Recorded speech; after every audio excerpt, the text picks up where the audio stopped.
მოგესალმებით ლიბერალ-დემოკრატების სახელით. ეგრეთ წოდებული ღორის გრიპის ვირუსი საკმარისად ეშმაკი ვირუსია და ყოველწლიურად იცვლის თავის ფორმას.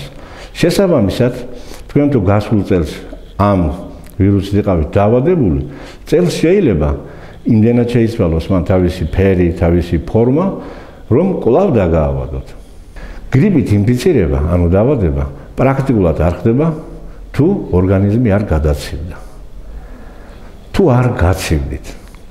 და პირველი ნიშანი იმისა, რომ თქვენ გაცივდით, რომ თერმული რეგულაცია დარღვეულია, არის ეგრეთ წოდებული ცხვირში მოჭერის შეგრძნება. გაანებეთ თავი ყველაფერს აბზანით სახში და ფეხზე მიიღეთ ცხელი აბაზანები. წყალი უნდა იყოს იმდენად ცხელი, რომ ფეხი არ დაიწვათ, მაგრამ რასაც გაუძლებთ, დაახლოებით 5-7 წუთის განმავლობაში ფეხები უნდა გქონდეთ ცხელ წყალში.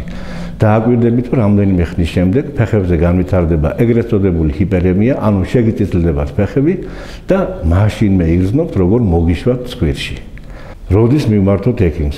გასაგებია, რომ აი გაზრდილი მიმართვიანობის პირობებში ძალიან გადატვირთული მუშაობს ქსელი და რა თქმა უნდა, ამაზე ჯანდაცვის სამინისტრომ შესაბამისი ღონისძიებები უნდა გაატაროს, აუცილებელი დასამატებელია ბრიგადები, აუცილებლად უფრო მეტი ინტენსივობით უნდა მუშაობდეს სამკურნალო დაწესებულები.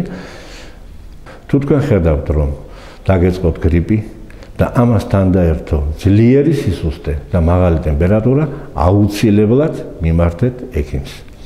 ვიმეორებ, გაციების პროფილაქტიკა, თბილად ფეხები, თბილად ხელები, მაღალი ტემპერატურისა და ძლიერი სისუსტის შემთხვევაში აუცილებლად მიმართეთ ექიმს.